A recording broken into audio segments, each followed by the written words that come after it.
आप सब देख रहे हैं सारा अधिकार न्यूज चैनल। आज मुंबई मराठी पत्रकार संघ में नेशनल हॉकर फेडरेशन AICTUC के तत्वावधान में महाराष्ट्र हॉकर फेडरेशन 19 जिलों में काम कर रहा है।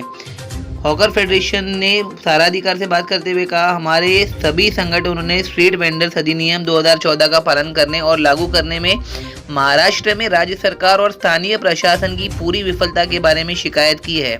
उक्त अधिनियम 2014 में देश में 5 करोड़ स्ट्रीट वेंडरों की सुरक्षा के लिए सामाजिक न्याय के उद्देश्य से लागू किया गया था। इस कानून को लागू हुए 10 साल हो गए हैं, लेकिन अभी तक इसे राज्य में लागू नहीं किया गया है। एक तरफ जहां केंद्र और राज्य सरकारें गरीबों और वंचित लोगों के हितों की रक्षा करने का दावा करती है, वहीं दूसरी तरफ स्ट्रीट वेंडर जो समाज का एक महत्वपूर्ण हिस्सा है, लेकिन बिना किसी सरकारी सहायता के सड़क किनारे लोगों की सेवा करते हैं। कानून द्वारा संरक्षित होने के बावजूद इसे लागू नहीं किया जाता है। यह बहुत ही गंभीर मामला है। हम आपसे अनुरोध कर रहे हैं, राज्य की नौकरशाही, चाहे वह नगर परिषद प्रशासन निदेशालय हो, नगर निगम हो, नगर परिषद हो, महानगर पालिका हो, कानूनों को तुरंत प्रभावी ढंग से लागू किया जाए और लाखों को न्याय दिया जाए। कानून के मुताबिक हर शहर में 5 साल में एक बार स्ट्रीट वेंडरों का सर्वे करना अनिवार्य है, लेकिन पूरे प्रदेश में कहीं भी ऐसा किया नहीं गया है। वेंडिंग सर्टिफिकेट कानून के मुताबिक जारी किया जाना चाहिए। कानून के मुताबिक नगर वेंडिंग कमेटी का कार्यकाल 5 साल का होता है, लेकिन कुछ शहरों में कानून से पहले बनी कमेटियों कागजों में तो 10 साल से भी ज़्यादा समय से चल रही है, लेकिन काम नहीं कर रही है। मुंबई में हॉकर की समस्याओं को लेकर इस फेडरेशन ने आवाज़ उठाई है और आने वाले दिनों में ये धरना प्रदर्शन भी करने वाले हैं। हॉकर्स की समस्या काफ़ी पुरानी है। अब देखना ये है कि BMC द्वारा और स्टेट गवर्नमेंट द्वारा इनके हित में किस तरीके का फैसला लिया जाता है। देश और दुनिया की तमाम खबरों के लिए देखते रहिए सहारा अधिकार।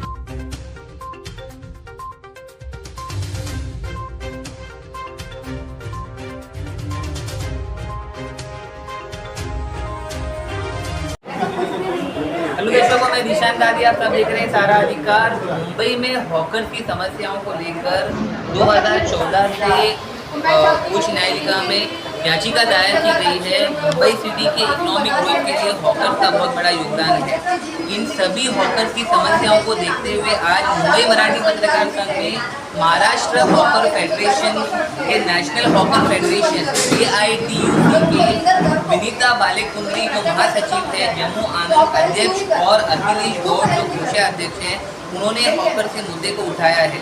हॉकर की याचिकाओं को लेकर ये मामला सुप्रीम कोर्ट तक गया, उसके बाद में बॉम्बे हाई कोर्ट में आया है और हॉकर्स को लाइसेंस दिलाने की जो सबसे इम्पोर्टेंट जो मिशन है इस संस्था का, उस पर उन्होंने आज कंप्लीट डिस्कशन किया। सर, वेलकम टू सारा अधिकार news channel. Times of India की रिपोर्ट है कि BMC के आंकड़ों से पता चलता है कि अक्टूबर और नवंबर में 19,776 अवैध फेरीवाली के खिलाफ कार्रवाई की गई। इसमें अकेले 3 वार्डों में लगभग 500 मामला था। A ward Colaba, Churchgate, Nariman point और मरीन ड्राइव में 1450 ऐसे फेरीवालियों को हटा दिया गया। P नॉर्थ मलाड के कुछ हिस्सों में 1433 और F साउथ बरेल और सिवड़ी में 1411 को हटा दिया गया। लेकिन यही हॉकर जो मुंबई के इकोनॉमी के लिए भी बहुत बड़ा योगदान देते हैं। कई सालों से BMC में चक्कर लगाकर अपने लाइसेंस के एप्लीकेशन को देते हैं, लेकिन उन्हें कोई अच्छा रिस्पॉन्स नहीं मिलता सिवाय आश्वस्त के। आप भी महाराष्ट्र हॉकर फेडरेशन इन हॉकर के हित में जो पूरे मुंबई सिटी में जो हॉकर्स है उनके लिए किस तरीके से काम कर रही है, आज का पत्रकार परिचय देने का आपका उद्देश्य क्या है? पहली चीज़ तो ये है कि हम जो है कानून की बात कर रहे हैं। हमारे कहना है कि वेंडिंग एक्ट है, तो वेंडिंग एक्ट सेंट्रल गवर्नमेंट ने पास किया है, उसकी कार्रवाई होनी चाहिए। पास करने उसकी कार्रवाई नहीं करती, अभी चलती नहीं, वो निकालने को होती है। ये मतलब महानगर पालिका है, वो कानून को तोड़ती है। ये जो एक्ट है वो बाइंडिंग है। वहाँ पर महापालिका, महानगर पालिका हो या नगर पालिका हो या स्थानीय स्वराज्य संस्था हो, उनके ऊपर ये एक्ट बाइंडिंग है। ये एक्ट ये कहता है कि शहर के लिए शहर की जो आबादी है उसमें 2.5% हॉकर्स की ज़रूरत है। तो अगर मुंबई में पॉपुलेशन लिया हुआ है तो 2.5 लाख हॉकर्स की ज़रूरत है। अभी हॉकर्स यहाँ जो मुंबई शहर में है वो 40-50 साल यहाँ करते हैं, अपनी करते हैं, कोरोना के बाद वगैरह एकत्र किए तो उनका बात आप कर रहे हैं तो वहाँ जो ऑफिस बैठते हैं बहुत सब जगह मुंबई शहर में उनका सर्वे हुआ है 96 में 97 में टाटा युवा एक मान्य संस्था है, उन्होंने सर्वे किया है। हमारे जो संगठन है जो साथ है उनके पास उनका सबूत है। 2002 में सर्वे हुआ है, महानगर पालिका में 2014 में सर्वे किया उन्होंने खुद लाख के ऊपर ऑफिस को बुलाया, उनका सर्वे किया है। बाद में 2014 में पेंटिंग एक्ट है। तो हमारा ये कहना है कि सेंट्रल गवर्नमेंट का जो अर्बन सर्कुलर कहता है कि यहाँ एक्ट लागू होना चाहिए, 5-5 साल में सर्वे होना चाहिए और सर्वे जब तक सर्वे नहीं होता तब तक हटाया नहीं जाना चाहिए। तो हमारा ये कहना है कानून लागू होना चाहिए, वेंडिंग कमेटी की स्थापना होनी चाहिए, लाइसेंसिंग प्रोसेस चालू करना चाहिए। तो ये महापालिका नहीं करती गैर कानून अभी प्राइम मिनिस्टर की योजना के अंडर फेरी वालों ने कर्जा दिया है, एक बार नहीं कर्जा चुकाया है, अल्लाह जैसा कर्जा चुकाया नहीं अनिल अंबानी जैसा, तो तीसरे बार उन्होंने ये लिया है।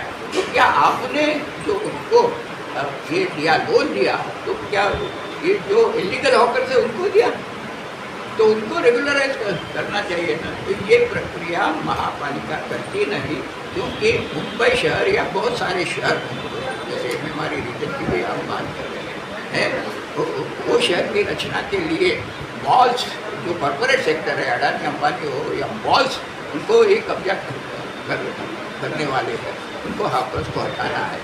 यहाँ बिल्डर्स है बहुत कंस्ट्रक्शन कर रहे हैं, उनको हॉकर्स नहीं चाहिए। तो उनके दबाव के अंदर सेंट्रल का एक्ट मुंबई महानगर पालिका ये लागू नहीं कर रही है।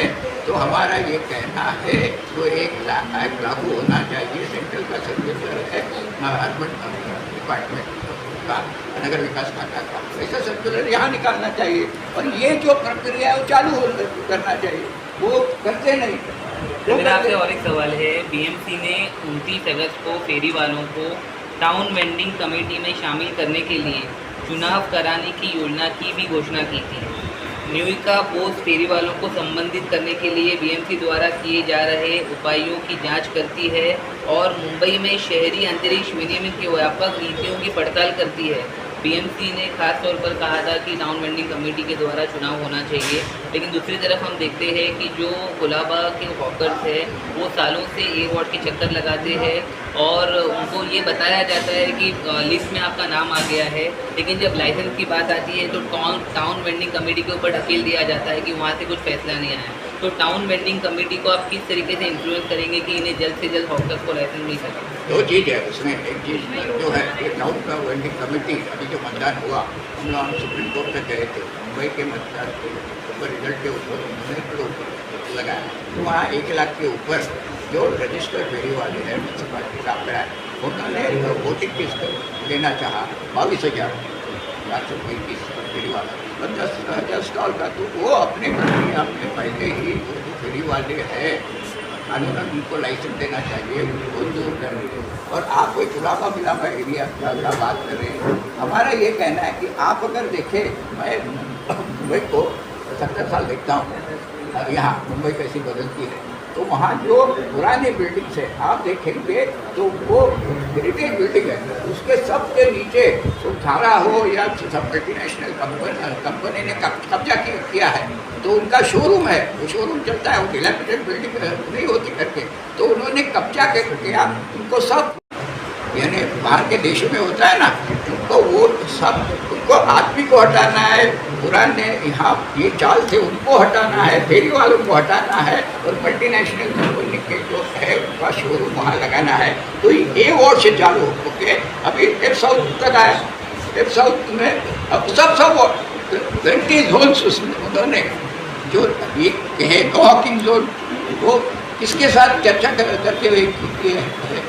तो ये जो उनका खेल चल रहा है, तो हम ये कहते हैं कि यहाँ मुंबई में बड़े बड़े ये जो कॉर्पोरेट सेक्टर है उनके स्टॉल्स और उनके मॉल्स उनको लाना है, फेरी वालों को हटाना है और पेंटर्स को मुंबई का नक्शा बदलना है। इसलिए सेंट्रल का एक्ट को इम्प्लीमेंट नहीं करते, जो शासन चलता है महापालिका वो अडानी अंबानी या कॉर्पोरेट सेक्टर के इशारे के इसलिए चलता है। तो इसलिए बदलाव हो रहा है। कानून, एक कानून हमारे लिए है ना, फेरी वाला उनका खुद का कानून है, वो सुपरसीड करता है सब। उसमें तो कानून क्यों ना लागू नहीं करते?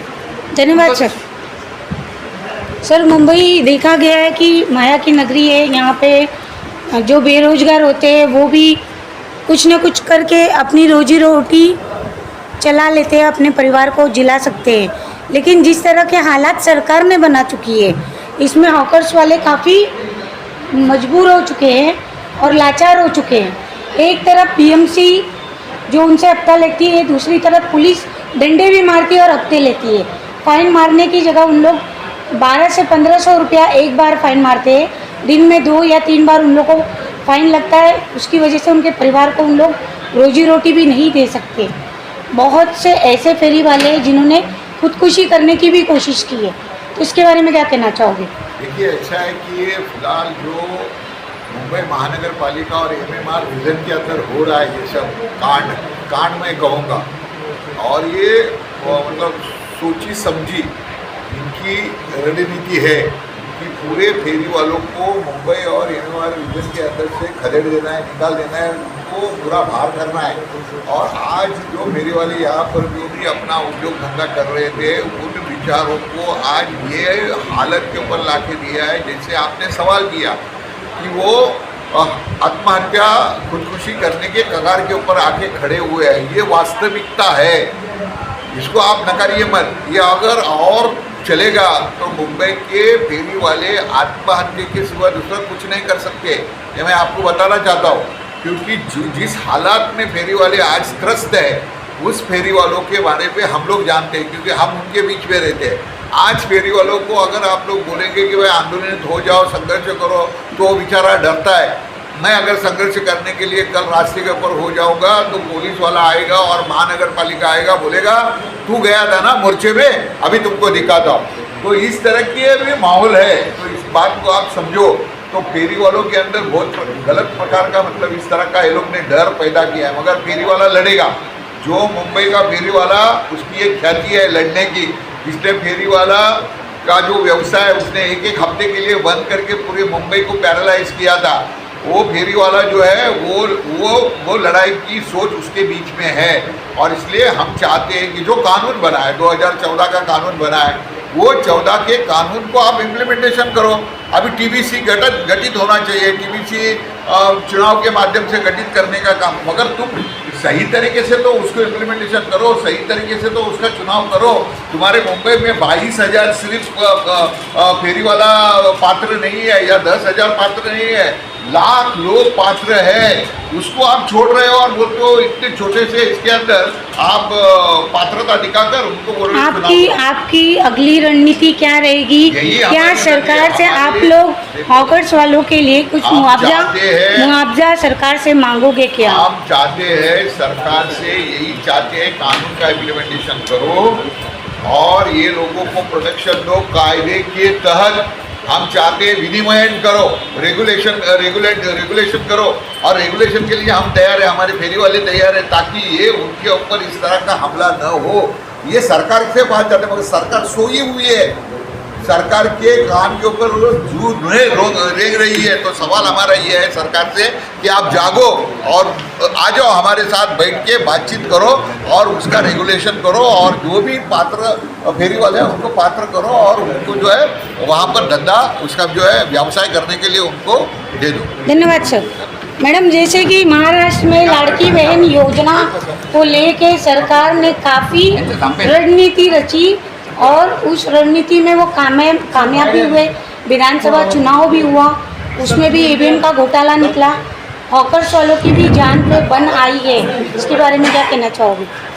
जैसे कि हम देख रहे हैं कि लाड़की बहन योजना के अनुसार जितना लाड़की बहन को पैसा दिया गया है 7,500 और अब वापस से अभी 2100 रुपया, लेकिन लाड़की बहन के योजना से क्या साबित होता है कि एक तो आपको यहाँ से पैसे दे रहे हैं और यहाँ से टैक्स भर के ले रहे हैं, जैसे पेट्रोल पे, भाजी पे या रस्ते तेल पे, और अलग अलग माध्यम से टैक्स लगाया जा रहा है। और इसके लिए लड़की बहन तो खुश है, लेकिन भाई के इधर से तो पूरा पैसा जा ही रहा है ना। अगर फेरी वाला हर दिन टैक्स इतना भर रहा है तो फेरी वालों को 2014 के कानून के तहत उनको पात्र करना चाहिए, लाइसेंस देना चाहिए, ये मेरा मानना है। जिस तरह से 2020 से अभी तक फेरी वालों ने PM स्वनिधि का लाभ लिया और लाभ लेते हुए ये देखा कि लोन तो भर रहे हैं, उसका टैक्स भी भर रहे हैं, ब्याज भी दे रहे हैं, लेकिन अभी तक जैसे सरकार ने बताया था 2022 में कि ये जो चीज़ है PM स्वनिधि आप लोगे तो आपको इसका लाभ मिलेगा, आपको लाइसेंस मिलेगा, आपको बैठोगे तो आपका फोटो लगेगा और बाजू में